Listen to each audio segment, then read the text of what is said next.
Hello and welcome to all of you. कैसे हो आप लोग? I hope you all are doing great at your place. तो हम बात कर रहे थे आपका chapter number 10th, light reflection and refraction. And last lecture के अंदर हमने एक कार्टेशियन साइन कन्वेंशन पढ़ा था। अब वो किस चीज के लिए था कि जब तुम मिरर फॉर्मूला यूज करते हो या फिर अभी तुम्हें मिरर फॉर्मूला क्या है वो पता नहीं होगा, तो तुम बस इतना याद रखो कि जब हम स्फेरिकल मिरर से जो रिफ्लेक्शन निकलते हैं उनकी जब तुम बात करते हो, जब उनको तुम डिस्क्राइब करना चाहते हो, तो वहां पर तुम्हें एक साइन कन्वेंशन फॉलो करना पड़ता है। जैसे तुम अगर क्रिकेट खेल रहे हो तो क्रिकेट के कुछ रूल्स होते हैं, उसी तरीके से यहां पे भी आपको कुछ रूल्स फॉलो करने हैं। जब तुम स्फेरिकल मिरर से रिफ्लेक्शंस जो निकल के आ रहे हैं उनको चेक कर रहे हो, वो आपके रूल्स क्या थे? तो भाई उसके लिए तुम्हें एक फिगर दी गई थी और फिर तुम्हें रूल्स बताए गए थे। अगर आज का लेक्चर हम स्टार्ट करें उससे पहले हम एक बार फिर से शॉर्ट के अंदर वो साइन कन्वेंशन चेक कर लेते हैं जो था आपका कार्टेशियन साइन कन्वेंशन। देखो, इस चैप्टर के बेसिस पे ऑलवेज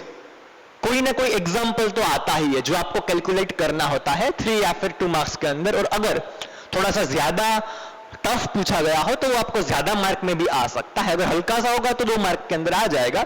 अगर थोड़ा सोचने वाला होगा और यहां से क्वेश्चन बनते हैं फिजिक्स के चैप्टर में से, और खास करके इस चैप्टर के अंदर से काफी अच्छे क्वेश्चन बनते हैं।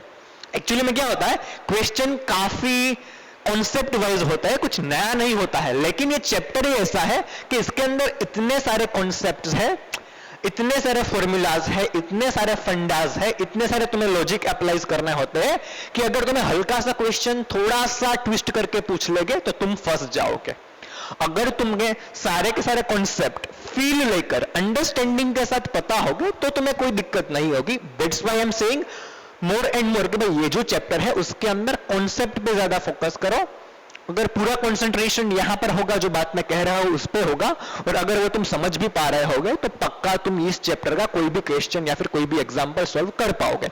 एग्जांपल्स हम करने वाले हैं, मे बी आज के लेक्चर के अंदर नहीं करेंगे, अगर हो पाया तो आज के लेक्चर में ही कवर करने की ट्राई करेंगे, वरना अगले लेक्चर से हम एग्जांपल भी स्टार्ट कर देंगे।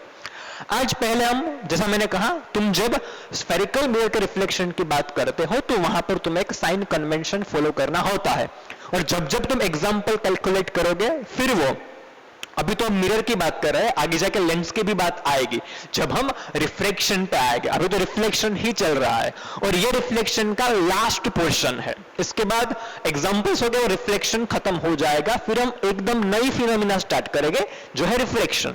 तो ये जो हम बात करने वाले हैं आज, जो थियोरी की बात करने वाले हैं, वो एक्चुअली में रिफ्लेक्शन की लास्ट थियोरी है।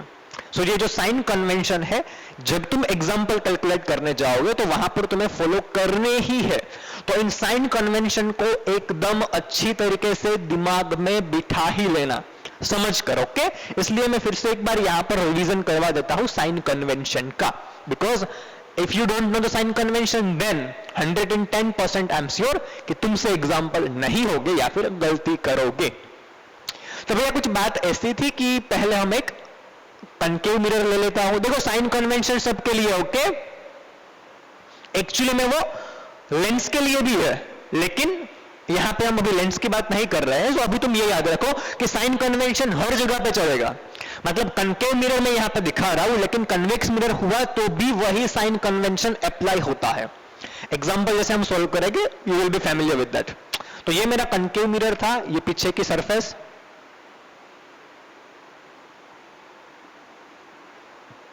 और ये मैंने यहां पर नाम दे दिया अपर्चर को MN। एंड यहां पे मुझे पता है बीच में होगा आपका पोल ऑफ द मिरर, और उसमें से पास होती हुई एक इमेजिनरी लाइन जिसे हम कहते हैं प्रिंसिपल एक्सिस, वो मैंने यहां पर ड्रॉ कर दी है। तो यहां पे आ जाएगा प्रिंसिपल फोकस। आपको पता है कनकेव मिरर की बात हो रही है, दैट्स व्हाई प्रिंसिपल फोकस जो होगा it will be on a left hand side, और उससे ट्वाइस जो होगा it's your centre of curvature. So pole, principal focus and centre of curvature, concave mirror. अब बात करते हैं साइन कन्वेंशन की। तो भाई साइन कन्वेंशन के कुछ रूल्स थे, आप ऑर्डर अदल बदल कर सकते हो, पहले कोई दूसरा रूल्स लिख लो, बाद में उसके बाद का लिख लो, उसमें कोई दिक्कत है नहीं, लेकिन सारे रूल्स आ जाने चाहिए ओके लिखने के अंदर। सो यहां पर मैं स्टार्ट कर रहा हूं जो रूल्स है वो ये है कि आपको पहले तो ऑब्जेक्ट कहां पे रखना है। हमें पता है अगर तुम्हें रिफ्लेक्शन चाहिए और एक्सपेरिमेंट तो हम परफॉर्म कर नहीं रहे, हम जितने भी रिफ्लेक्शन हमने पढ़े हैं और जितने भी पढ़ने वाले हैं वहां पर हम यूज कर रहे हैं रे डायग्राम। सो रे डायग्राम में आपको पता है आपको डायग्राम ड्रू करना होता है। सो डायग्राम के अंदर यहां पर आपको ऑब्जेक्ट कहां पर रखना है ये पहला रूल आता है। उसके अंदर कार्टेशियन कन्वेंशन के अंदर पहला रूल जो था वो एक्चुअली में ऑब्जेक्ट कहां पर रखना है उसका ही था। हमने लास्ट लेक्चर के अंदर वो कवर किया था, लेकिन मे बी वो रूल नंबर 4 या फिर 5 पे चला गया था। तो उसको तुम कहीं पे भी आगे रख सकते हो, आपकी टेक्स्ट बुक के अंदर पहला रूल है। तो भाई पहली चीज ये है कि आपको ऑब्जेक्ट को कहां रखना है।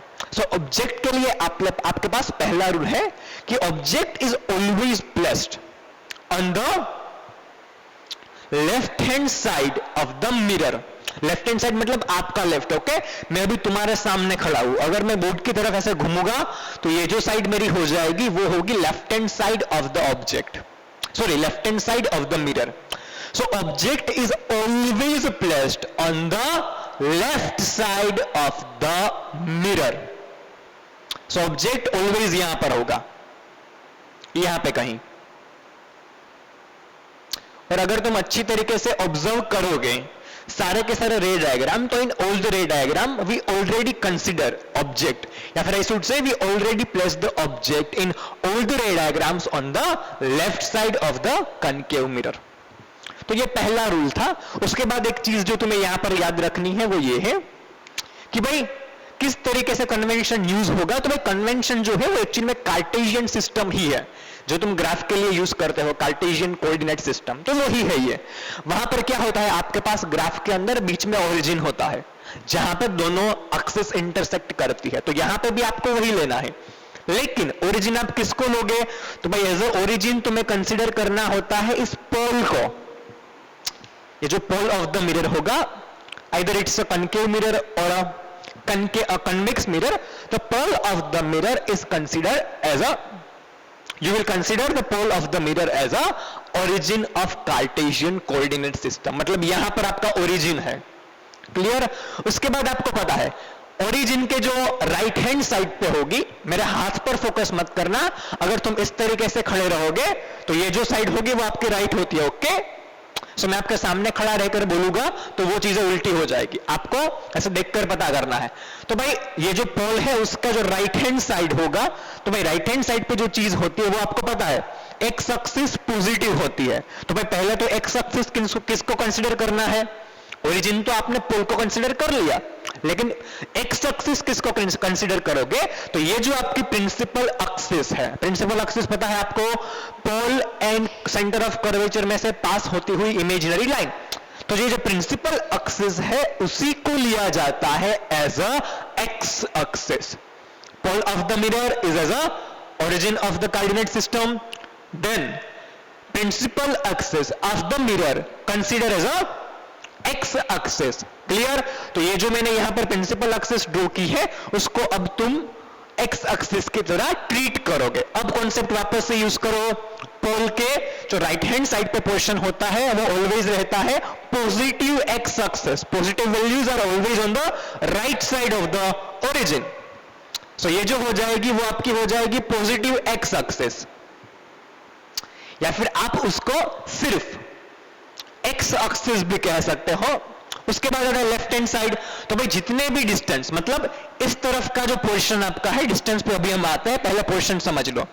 ये principal axis positive x axis, इस तरफ जो होगा मतलब लेफ्ट हैंड साइड का जो पोर्शन होगा वो कंसीडर किया जाएगा as a minus x axis. उसके बाद पोल से ऊपर की तरफ जो चीज होगी वहां पे आप मान सकते हो वाई एक्सिस।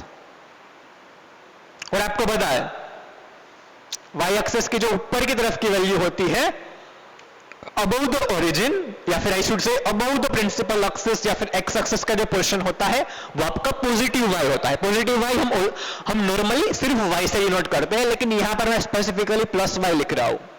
लास्ट लेक्चर में मैंने सिर्फ y ही लिखा था, लेकिन टेक्स्ट बुक के अंदर प्लस y है, तो हम as a plus y consider कर रहे हैं। उसके बाद नीचे का पोर्शन जिसे कहा जाएगा माइनस y या फिर y डेस्क। यार इसे तुम x डैश भी लिख सकते हो, एक्चुअली में x डैश ही लिखा जाता है, लेकिन यहां पर मैं माइनस x लिख रहा हूं। ओके, तुम कुछ भी लिख सकते हो। आई प्रीफर, और मैं तुम्हें एडवाइस ये करूंगा कि अगर मैं होता तो I will prefer x dash and y dash. It looks better and you can say it's a valid more than minus x and minus y, क्योंकि डिनोट करने में आप ऑलवेज ग्राफ के अंदर x dash and y dash लिखते हो। Description में plus x and minus y लिख सकते हो, sorry plus minus y and plus x minus y and minus x लिख सकते हो, सॉरी फॉर दैट। तो ये हो गई, एक्सेस भी हमारे पास आ गई। अब बात करते हैं फिर से आपके रूल्स। तो भैया object is always on the left hand side of the mirror.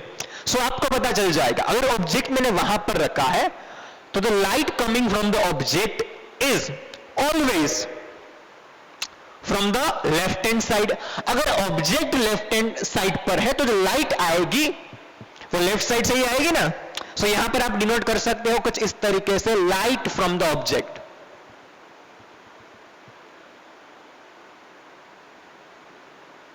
Light from, तो ऑब्जेक्ट से जो लाइट मिरर के ऊपर गिरेगी, light coming from object on the mirror is always from the left hand side. Clear? तो इस तरीके से लाइट गिरेगी मिरर पर जो ऑब्जेक्ट में से आ रही है। अब बात डिस्टेंस की आती है कि भाई डिस्टेंस आपको किस तरीके से कंसीडर कर रहे हैं। तो भाई पहली बात तो ये है कि जितने भी डिस्टेंस यहां पर तुम कंसीडर कर रहे हो उसमें एक डिस्टेंस होते हैं जो पैरेलल टू प्रिंसिपल एक्सिस होंगे, और दूसरे डिस्टेंस वो होते हैं जो परपेंडिकुलर टू प्रिंसिपल एक्सिस होते हैं।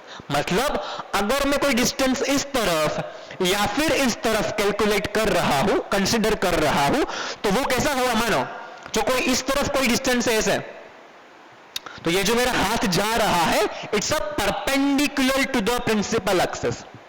सो जितने भी डिस्टेंस आप कंसीडर कर रहे हो पैरेलल टू प्रिंसिपल एक्सिस, उनको तुम्हें कैलकुलेट करना है, उनको तुम्हें मेजर करना है पोल से। यहां से पोल मतलब ये वाली line, okay. All the distance parallel to the principal axis are measured from the pole। मतलब देखो यहां पर अगर मुझे इस ऑब्जेक्ट का डिस्टेंस चाहिए कि भाई ऑब्जेक्ट कितनी दूर है मिरर से, तो वो डिस्टेंस तुम कहां से कंसीडर करोगे, पोल P से। तो यहां से लेकर यहां तक का जो डिस्टेंस हुआ वो आपका हो जाएगा ऑब्जेक्ट डिस्टेंस। अभी ऑब्जेक्ट डिस्टेंस की डेफिनेशन में तुम्हें दूंगा, लेकिन अभी तुम रूल्स के अंदर थोड़ा सा फोकस करो।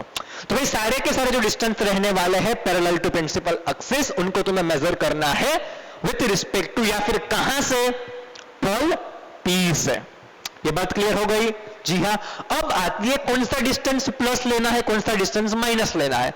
तो वहां पर तुम्हें सिंपल लॉजिक अप्लाई करना है, ग्राफ वाला। तुम्हें पता है जो डिस्टेंस इस तरफ होगे, मतलब right hand side, right side of the pole, उनको तुम कंसीडर करोगे एज अ पॉजिटिव वैल्यू।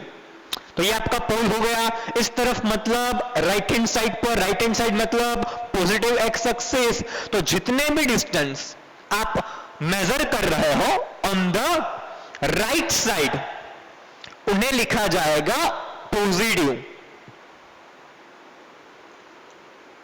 तो जितने भी डिस्टेंस इस तरफ है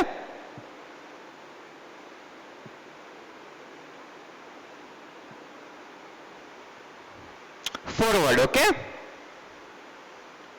कोई भी वर्ड यूज कर सकते हो, उसे लिया जाएगा प्लस में। जितने भी डिस्टेंस पोल से राइट साइड में होंगे वो लिए जाएंगे पॉजिटिव, और जितने भी डिस्टेंस पोल से लेफ्ट साइड पे होंगे, ये हो गया आपका राइट साइड।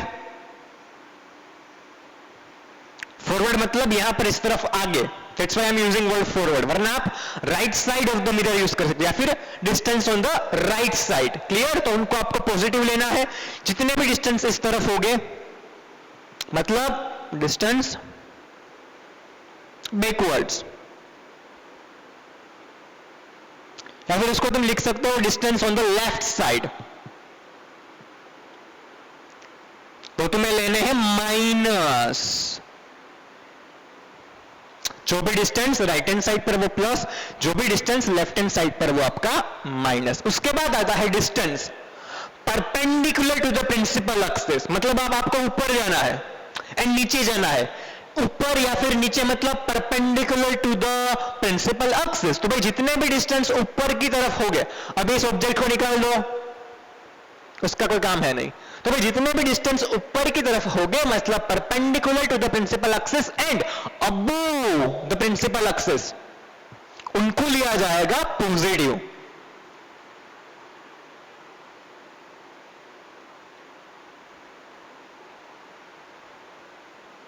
तो भाई जितने भी डिस्टेंस ऊपर की तरफ हो गए उनको तुम्हें लेना है पॉजिटिव, या फिर लिख सकते हो अपवर्ड्स। और जितने भी डिस्टेंस इसका उल्टा नीचे की तरफ हो गए perpendicular to principal axis and below, उनको लिया जाएगा माइनस, डाउनवर्ड्स। तो ये है एक sign convention for the spherical mirror reflection. चीज याद रखो सिंपल सी, राइट हैंड साइड पे positive distance, left hand side पे negative distance.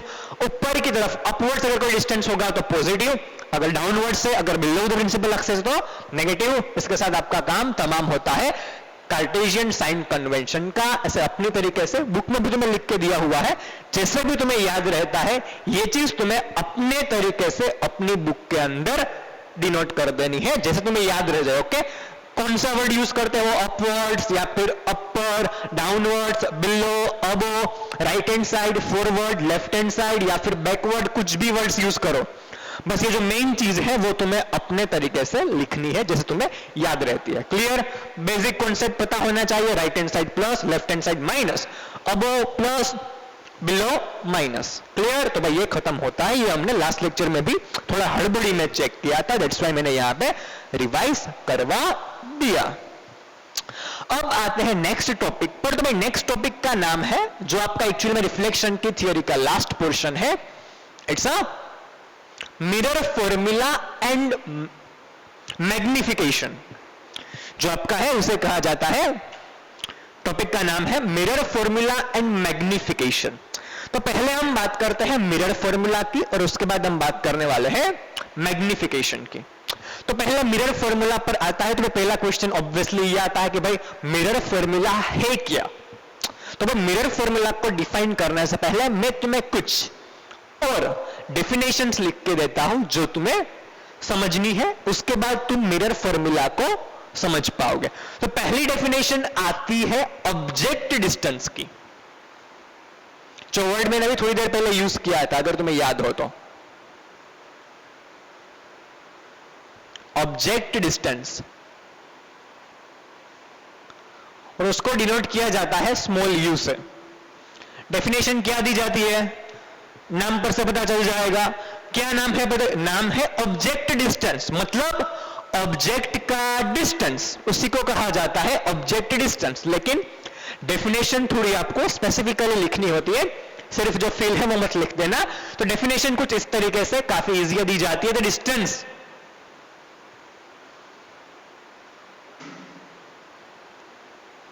Distance of the object, distance किसका?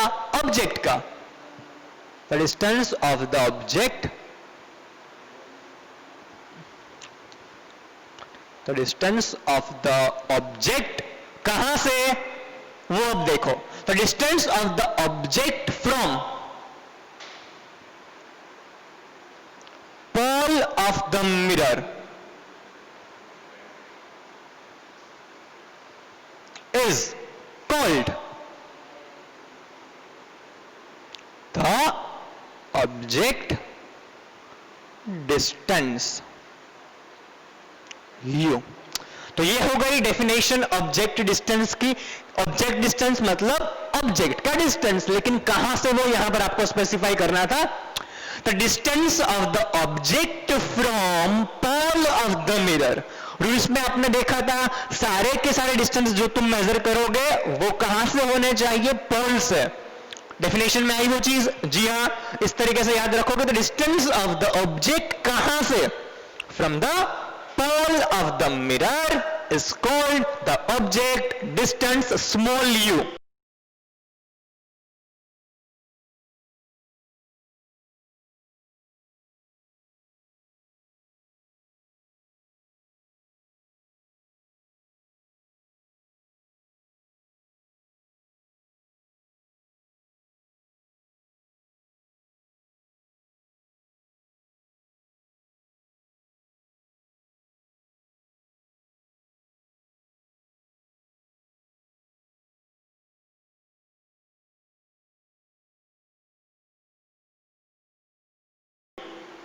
देखो किससे डिनोट किया जाता है वो याद रखना, ओके? क्योंकि जब हम कैलकुलेशन करेंगे एग्जांपल्स की तब हम रिप्रेजेंटेशन को कंसीडर करने वाले हैं। तो ऑब्जेक्ट डिस्टेंस को डिनोट किया जाता है स्मॉल यू से, और डेफिनेशन किस तरीके से दी जाती है कि भाई ऑब्जेक्ट का distance from the pole of the mirror. Clear? उसके बाद सेकेंड डेफिनेशन आती है इमेज डिस्टेंस।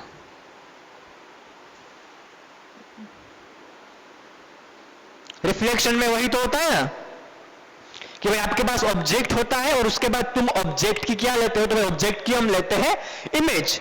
तो ऑब्जेक्ट डिस्टेंस के बाद जो चीज आती है वो है आपका image distance. How you will define the image distance? Same चीज, बस जहां पर ऑब्जेक्ट था उसको निकालकर इमेज लिख दो। तो definition is like this. The distance इस बार किसका? Of the image. इमेज कहां से?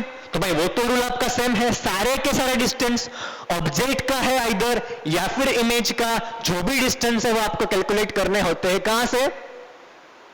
पोल ऑफ द मिरर से। तो वो चीज तो सेम रहने वाली है। तो the distance of the image from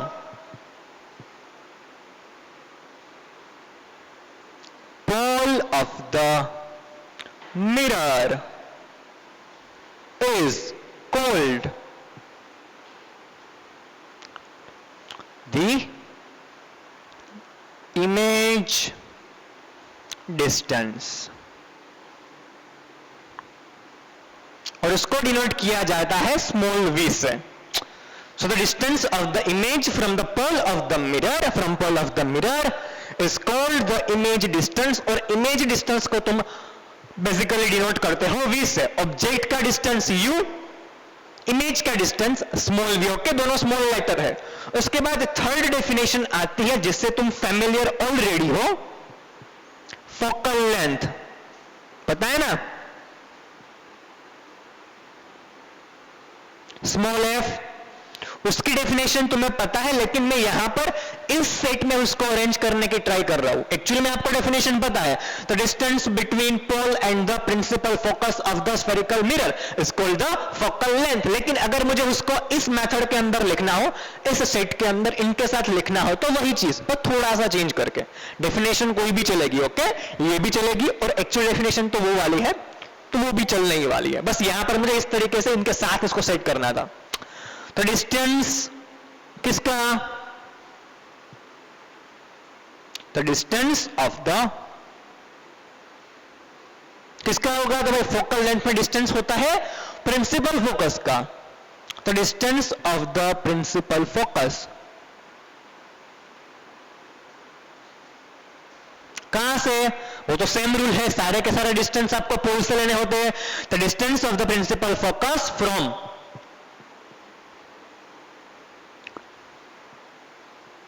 the pole of the mirror is called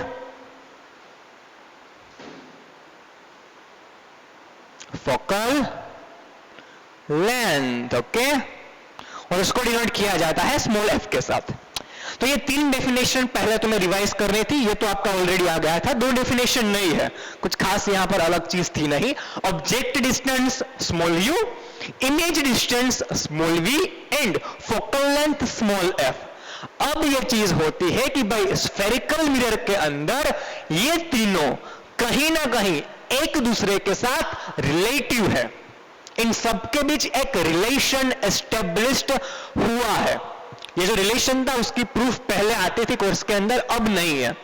तो अभी के लिए आपको रिलेशन कैसे आया वो चिंता नहीं करनी है, लेकिन रिलेशन क्या है वो तुम्हें बस चेक करना है, और वो रिलेशन क्या है उसकी मैं डेफिनेशन यहां पर लिखता हूं, और उसी रिलेशन को कहा जाता है mirror formula. So now we are heading to the actual definition of the mirror formula.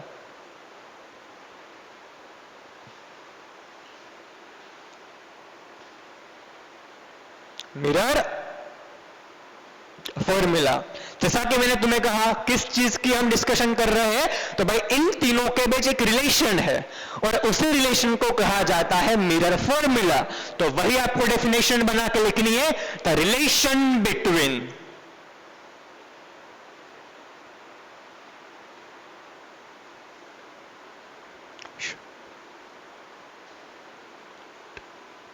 किनके बीच का रिलेशन, तो ये तीनों के, द रिलेशन बिटवीन पहला ऑब्जेक्ट डिस्टेंस मतलब स्मॉल यू, उसके बाद second one image distance,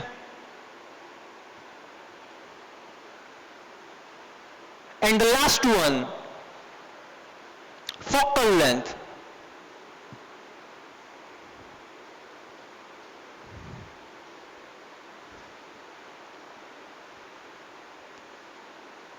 The relation between object distance u, image distance v and focal length f of the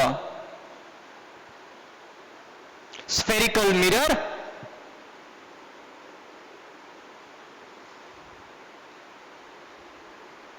is called mirror formula।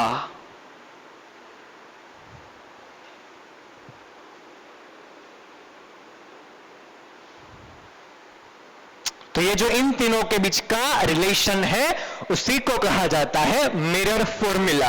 अब वो रिलेशन क्या है वो देखो, तो भाई रिलेशन वो जो है वो एक्सप्रेस किया जाता है and it express as a, क्या रिलेशन है, तो रिलेशन को जिस तरीके से है 1/v plus 1/u is equal to 1/f। So this is the expression of mirror formula, definition of the mirror formula and actual में mirror formula क्या है, तो भाई ये वो formula है। The relation between object distance u, image distance v and focal length f of the spherical mirror is called mirror formula and expression is 1/v plus 1/u is equal to 1/f। देखो relation किनके बीच का है, image distance, object distance and focal length. So this is the mirror formula, clear. और ये जो relation है वो hold होता है किसी भी ऑब्जेक्ट डिस्टेंस के लिए, मतलब ऑब्जेक्ट कहीं पे भी हो, उसकी इमेज कहीं पे भी हो, for any value of image distance, object distance and focal length, मतलब कोई भी स्फेरिकल मिरर हो, ऑब्जेक्ट कहीं पे भी हो, उसकी इमेज कहीं पे भी हो, ऑलवेज ये रिलेशन फॉलो होगा एंड होगा ही। So it works for the all types of reflection for the spherical mirror and for all the values of object distance, image distance and focal length. एक चीज तुम्हें जो याद रखनी है वो यहां पर ये है,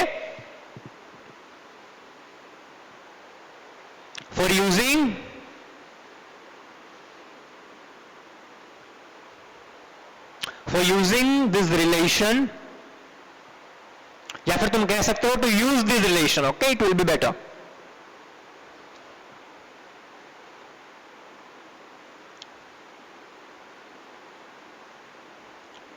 To use this relation we have to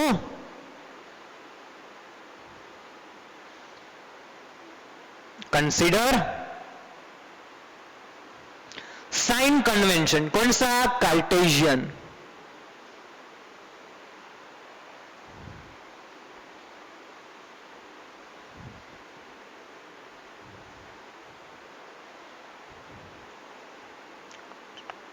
जब तुम इस फॉर्मूला को यूज करते हो, जब तुम इस रिलेशन को यूज करते हो, तो तुम्हें इसको यूज करने के लिए पहले कार्टेशियन साइन कन्वेंशन को फॉलो करना पड़ेगा, उसके बाद ही तुम्हें इसको यूज करना है। किस तरीके से फॉलो करोगे पता चल जाएगा।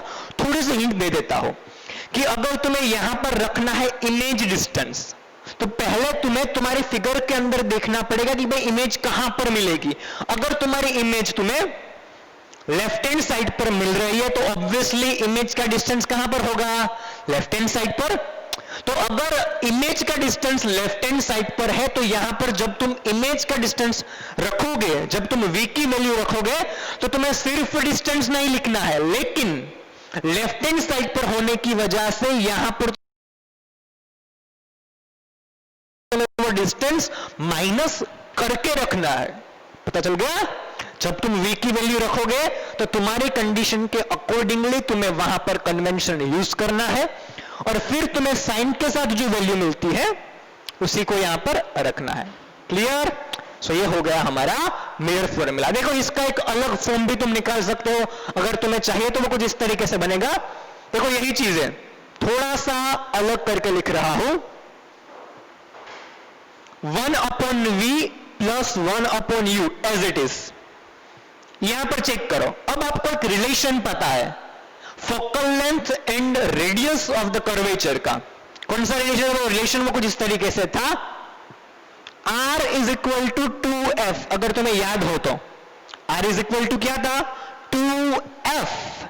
सो अगर यहां से तुम्हें f की वैल्यू चाहिए, यहां से अगर तुम्हें f की वैल्यू चाहिए, तो 2 मल्टीप्लीकेशन में था, अगर सामने जाएगा तो क्या हो जाएगा? तो सामने जाकर वो हो जाएगा r/2 is equal to f। तो अगर तुम f की वैल्यू यहां पर रखते हो r/2, तो वो क्या बन जाएगा? देखो उसको हम लिखेंगे, आई थिंक यहां पे ऊपर लिख रहा हूं। ओके, देखो यहीं से कंटिन्यू कर रहा हूं कि आपके पास ये था 1/v plus 1/u is equal to 1/f था, तो ऊपर 1 एज इट इज, नीचे f है, उसकी जगह पे तुम लिखोगे r/2 यहां से रिलेशन यूज करके। अब तुम्हें पता है डिनोमिनेटर का डिनोमिनेटर वो चला जाएगा अपस्टेयर्स, मतलब ये जो 2 नीचे था वो ऊपर जाएगा, और वहां पर आपके पास 1 है, तो 1 into 2 आंसर इज 2। तो उसको तुम कुछ इस तरीके से भी लिख सकते हो। पता चल गया? मैंने f की वैल्यू रखी r/2, 2 नीचे था, डाउनस्टेयर की भी डाउनस्टेयर्स, मतलब वो चला जाएगा अपस्टेयर्स, तो ऊपर आ जाएगा, 1 के साथ मल्टीप्लाई होगा, चेंज नहीं होगा, 2 ही रहेगा। तो इस रिलेशन में तुम यहां पर राइट हैंड साइड पर लिख सकते हो, देखो ये 2 था, ऊपर चला जाएगा, तो 1/r/2 is equal to 2/r। सो इस तरीके से भी लिख सकते हैं हम। आई होप तुम्हें पता चल गया होगा। तो ये है another form of the mirror formula. So this was all discussion about the mirror formula of the spherical mirror. पहले हमने 3 अलग अलग डेफिनेशन दी, उसके बाद हमने मिरर फॉर्मूला को डिफाइन किया, देन मिरर फॉर्मूला का जो एक्चुअल एक्सप्रेशन है वो लिखा, उसमें भी थोड़ा सा चेंज किया हमने रिलेशन यूज करके। कौन सा? जो हमें ऑलरेडी पता था स्फेरिकल मिरर्स के लिए कि भाई radius is equal to 2 into focal length. So अगर तुम फोकल लेंथ को सब्जेक्ट बनाते हो तो f is equal to r/2। Clear? और जब तुम r/2 को यहां पर रखते हो तो 2 आपका डिनोमिनेटर का भी डिनोमिनेटर होगा, तो वो ऊपर चला जाएगा। So then you will get 2/r। तो ये था आपका स्फेरिकल मिरर के लिए मिरर फॉर्मूला। इसका यूज होने वाला है अलॉट टाइम। जितने भी मिरर के एग्जांपल है सारे के सारे बेस पर होंगे इस इक्वेशन के। और उसके बाद हम जो टॉपिक पढ़ने वाले हैं वो आपका है इसी का ही दूसरा part, magnification for the spherical mirror. लेकिन वो जो magnification for the spherical mirror है वो भी इसके जितना ही इंपॉर्टेंट है। तो या तो जो आपके पास एग्जांपल आएंगे वो मैग्निफिकेशन के आ सकते हैं, या तो आएंगे इस टॉपिक के। एंड 80% जो पॉसिबिलिटीज है वो ये है कि आपके मोस्ट ऑफ इस रिलेशन के बेस पे आएंगे, और मैग्निफिकेशन के भी जो एग्जांपल होंगे वो इसके साथ कनेक्ट हुए होंगे। सो आप कह सकते हो 99% जितने भी एग्जांपल्स रहने वाले हैं उनमें कहीं ना कहीं ये वाला जो आपका रिलेशन है वो तो 110% यूज होने वाला है। तो रिलेशन एकदम अच्छी तरीके से तुम दिमाग में डाल लो, क्या कहना चाहता है वो भी पता चल जाना चाहिए, और कहीं पे भी तुम अटकने नहीं चाहिए। आई होप तुम्हें सारी चीजें पता चल गई होगी इस फॉर्मूला को लेकर। Any doubt? I hope not. तो ये हो गया हमारा आज का जो टॉपिक था मिरर फॉर्मूला, वो कंप्लीट। और इसके बाद जो हम करने वाले हैं वो आपका होगा मैग्निफिकेशन। लेकिन आज के लिए काफी चीजें हो चुकी है, ये मिरर फॉर्मूला काफी इंपॉर्टेंट है, तो आज हम बस यही चीज पढ़ने वाले थे। मैग्निफिकेशन है वो थोड़ा सा, एक्चुअली में टॉपिक काफी छोटा है लेकिन उसकी अंडरस्टैंडिंग थोड़ी बड़ी है, तो आज हम वो नहीं स्टार्ट करते हैं, उसको हम नेक्स्ट लेक्चर में स्टार्ट करेंगे। उसकी एक्चुअल फील लेकर क्या कहना चाहता है वो भी वहां अच्छी तरीके से डिस्कस करेंगे, जैसे हमने आज ये मिरर फॉर्मूला डिस्कस किया था। सो आज के लेक्चर के अंदर हमने क्या किया, तो आज के लेक्चर के अंदर हमने पहले कार्टेशियन साइन कन्वेंशन देख लिया, क्या कहना चाहता है, किस तरीके से तुम्हें वहां पर कौन सी चीजें डिनोट करनी है वो भी देख लिया। फिर उसके बाद हमने ये मिरर फॉर्मूला चेक कर लिया। आई होप तुम्हें ये सारी की सारी चीजें अच्छी तरीके से समझ में आ गई होगी, इसमें कोई डाउट नहीं होगा। सो एज इट इज, जैसे मुझे सारी चीजें पता है अब से तुम्हें भी पता होनी चाहिए। तो आज के लिए बस इतना ही रखते हैं, मिलते हैं अगले लेक्चर के अंदर। तब तक के लिए nice day, enjoy your life and thank you.